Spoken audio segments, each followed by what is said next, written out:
Olá, uma excelente tarde de sexta-feira. Você que sintoniza a programação da TV Primavera de Criciúma. Hoje, dia 28 de outubro de 2016. No ar, mais uma edição do Boletim Primavera. Uma tragédia foi registrada em Criciúma durante a manhã de hoje. Uma residência localizada no bairro São Marcos pegou fogo, vitimando uma criança de apenas 1 ano e 3 meses que dormia no local. O corpo de bombeiros foi acionado, porém, ao chegar na residência já não havia mais nada a ser feito. Ainda não se sabe as causas do incêndio, mas um perito irá realizar um laudo minucioso. A Divisão de Investigação Criminal de Criciúma indiciou o bando que atuava em assaltos na região carbonífera. A reportagem é de Morgana Salvador. Uma quadrilha foi desarticulada no início do mês após uma longa investigação que chegou à identidade do mandante dos crimes, assim como os demais envolvidos em diversos crimes registrados na região. Esse rapaz, morador do bairro Quarta Linha, era quem passava as informações. Nós conseguimos prendê-lo. A partir daí, com outras provas, nós conseguimos identificar os outros, né? E aí a gente passou a monitorar o bando. Pedimos busca e apreensão nas residências, pedimos as prisões temporárias dos envolvidos, a justiça autorizou. No dia 7 nós deflagramos essa operação, prendendo 6 pessoas, 4 em flagrante e outras 2 por mandado.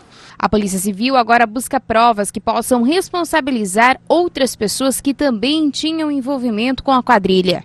Tem alguns que a gente não conseguiu provar ainda, mas que a gente tem certeza que participaram e estavam envolvidos de alguma forma. É porque uma coisa é você saber, outra coisa é você provar, né? E não basta provar, tem que provar dentro da lei.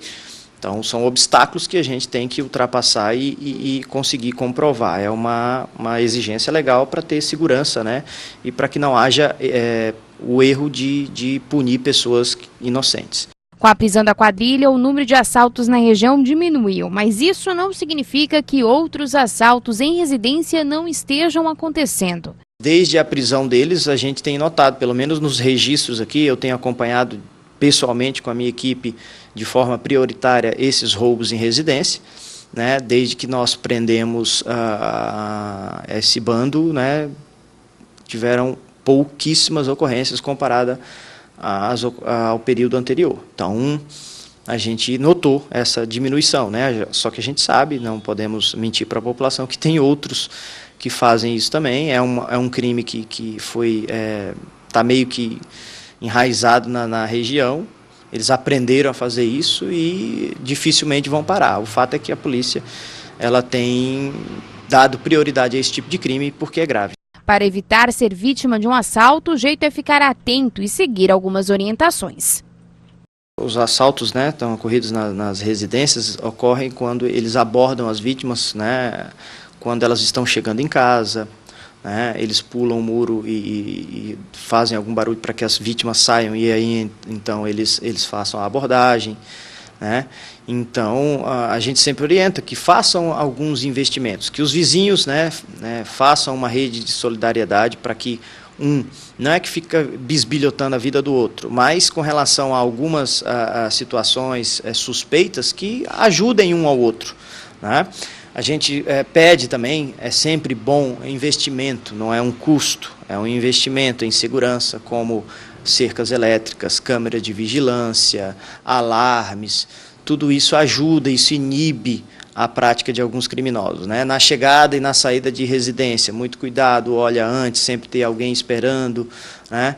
Porque isso evita, né, diminui aí um pouco o risco. Então são pequenos detalhes que a gente tem orientado. A Polícia Militar tem um projeto bastante interessante com relação aos vizinhos solidários, então é interessante as pessoas procurarem saber e tentar adotar essas práticas para que diminuam os riscos. Mais da metade dos brasileiros consome algum tipo de suplemento para completar a alimentação. O público é o mais variado, desde superatletas até quem quer perder uns quilinhos. E para atender esse público que não para de crescer, as empresas estão inovando, oferecendo produtos com gosto de churrasco, hambúrguer e até paçoquinha. Glauco 115 quilos, Thiago 120, Ivan 135. O trio de quase 400 quilos faz parte da equipe brasileira de Strongman. Eles ganham a vida fazendo força.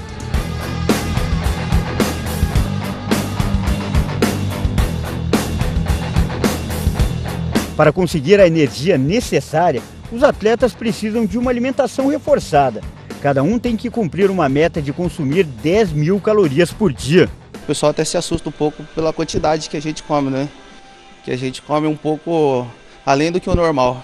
Assusta um pouco eles. O meu café da manhã começa com uma quantidade grande de ovos, em média de 10 ovos, com 200 gramas de bacon. E depois de 2 horas mais ou menos, eu consumo 6 tapiocas, com frango, com queijo.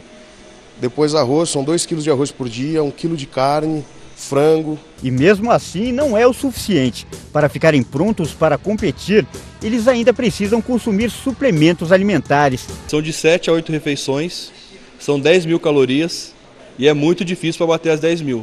É preciso comer muito arroz e feijão para ficar forte. Foi-se o tempo que essa frase era considerada uma regra entre os brasileiros. Atualmente, muita gente tem recorrido aos suplementos para completar a alimentação e conseguir a energia necessária para o dia a dia.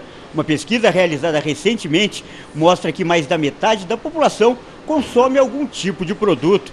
A pesquisa foi encomendada pela Associação Brasileira da Indústria de Alimentos para Fins Especiais e Congêneres. Foram entrevistadas 1.007 pessoas com mais de 17 anos de todas as regiões do país. E a saúde foi o principal motivo apontado para o consumo de suplementos. Um segundo grupo disse que o objetivo é aumentar a força para a prática de esportes.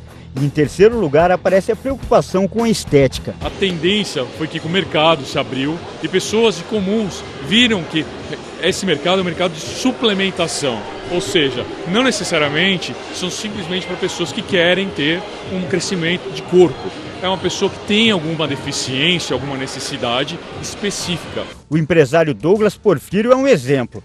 Ele começou a consumir suplementos há 8 anos para ganhar mais energia para as atividades do dia a dia. Eu comecei há 8 anos atrás a praticar exercícios e aí vi a necessidade de estar suplementando, porque cansava demais o corpo, sentia que faltava alguma coisa a mais. O negócio deu tão certo que Douglas resolveu abrir sua própria loja de suplementos na zona leste de São Paulo. Tem mudado a vida das pessoas, né?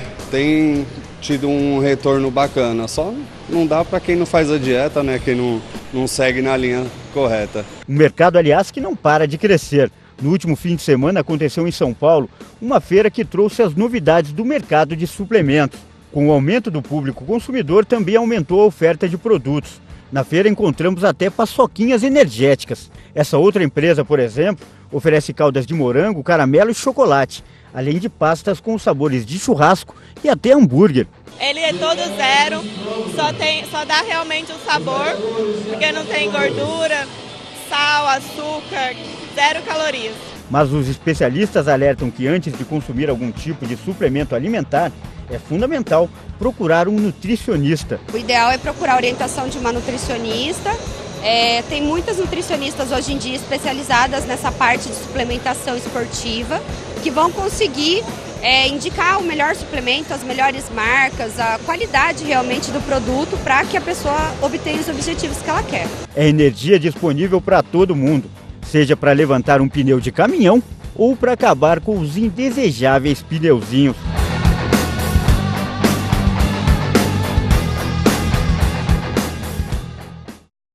E o Boletim Primavera fica por aqui. Mais notícias às 7 da noite no Informe Região. Até lá!